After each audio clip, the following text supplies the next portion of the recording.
Sud Radio, tous au jardin. Allez, comme on est dimanche maintenant, on jardine avec Ronald Delbande. Bonjour. Bonjour Jean-Marie, comment allez-vous ? Mais on est toujours ravis de vous retrouver, mon cher Ronald. Je le rappelle, jardinier des temps jadis, vous êtes toujours de bonne humeur, toujours aussi déguisé aujourd'hui, déguisé de manière médiévale, comme vous aimez beaucoup l'être. Aujourd'hui, vous nous parlez de quoi au jardin ? Alors écoutez, lors de mes récentes pérégrinations, j'ai eu l'occasion de visiter un lieu particulier qui est le jardin-musée, donc du château de Gasbeek en Flandre, en Belgique, et où notamment si on retrouve d'anciennes variétés de fruits et légumes, on va dire comme le coin, les nèfles, les topinambours qu'on voit très peu dans les jardins à l'heure actuelle.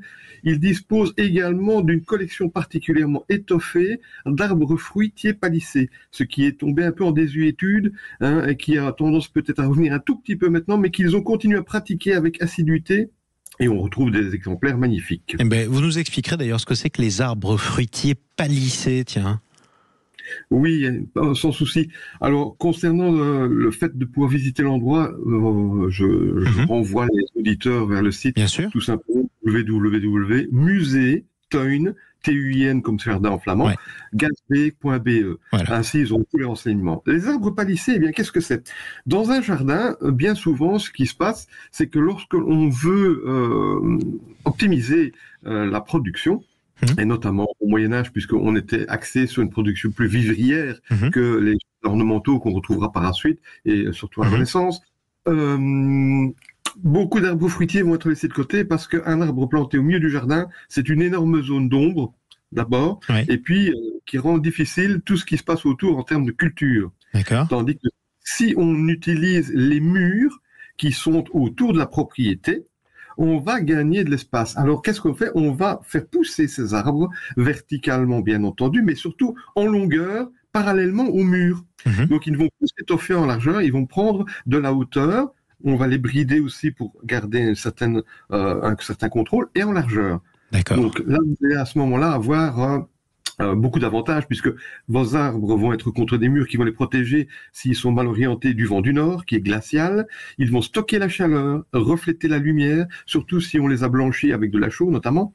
Des briques réfractaires utilisées dans la construction du mur vont stocker et diffuser la chaleur sur le long terme. Mais surtout, ça va optimiser votre espace, va donner un accès aux fruits plus aisé, puisque c'est moins haut et c'est en largeur. Donc, vous n'avez plus besoin à ce moment-là d'utiliser d'autres... On risque plus de tomber de l'escabeau, c'est ce que vous me dites ? Surtout du gros escabeau, parce que quand vous voyez un pommier, quand il est à maturité, il faut déjà une belle échelle pour monter. Donc, et puis alors, aussi quelque chose d'intéressant, c'est que les arbres sont bien aérés. Ça donne une structure plus aérienne, ce qui fait que lorsqu'il pleut, ils vont sécher plus vite. Ouais. Et ça va éviter notamment des maladies comme la tavelure de la poire, ce qui est très très très très embêtant parce que quand vos fruits sont en train de partir, vous n'avez plus envie d'être au jardin. Et vous pouvez aussi, si vous avez vraiment un souci, les traiter plus aisément. Ils sont à votre portée, tout est à votre portée en fait. D'accord. Donc ça va rendre une dimension humaine à des arbres qui sont bien souvent dans un jardin laissé pour compte parce que on ne sait pas quoi en faire. Exactement. C'est quoi les bonnes pratiques ? Alors, l'arbre, vous allez le fixer soit contre le mur s'il est votre propriété, bien entendu, ne faites pas ça au mur du voisin parce qu'il risque de vous en vouloir un peu.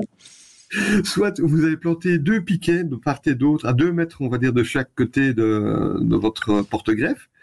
C'est une bonne distance pour dire qu'il y ait une suffisance en termes de longueur.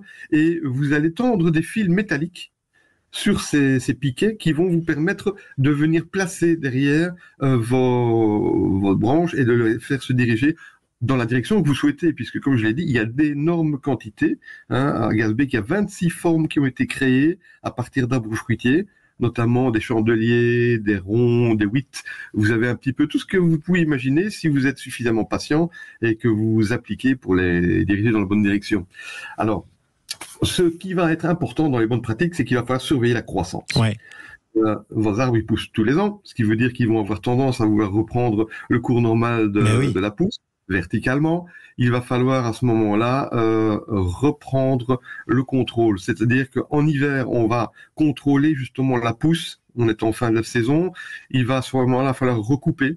On recoupe en général et on garde un tiers de ce qui est poussé l'année précédente sur vos branches charpentières, donc les longues branches. Ouais. Je vais prendre ici l'exemple tout simple d'un pommier. avec 2 systèmes de branches dessus. Quelque chose d'assez basique. Hein. Là, à ce moment-là, vous allez recouper, donc garder un tiers de la pousse.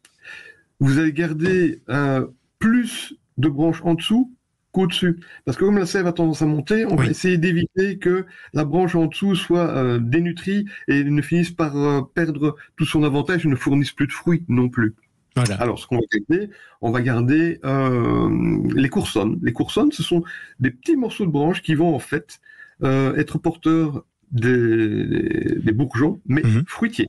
D'accord. Et là, on va surveiller ça. La coupe chaque année va permettre de créer de nouvelles zones où vont venir pousser les fruits. C'est comme ça qu'on va concentrer sur les branches de grandes quantités de fructification. Mais voilà. Et alors, on va couper tous les gourmands, c'est-à-dire tout ce qui va avoir tendance à vouloir repousser verticalement, tirer de la sève quelque part et de la force de l'arbre, ce qui ne permettra pas de nourrir des fruits en quantité. Alors que nous, on veut que ça pousse horizontalement, si j'ai bien compris. En tout cas... Ou bien toute autre forme que vous pourriez juger utile. Voilà. Des arceaux, des palmes. Et après, on dessine. Et après, on dessine sur son mur. C'est exactement ça. Et ça ne pouvait pas ne pas plaire à l'artiste que vous êtes, au fond. Merci beaucoup, Ronald Delbande, d'être intervenu ce matin sur Sud Radio. Toujours avec plaisir qu'on vous reçoit.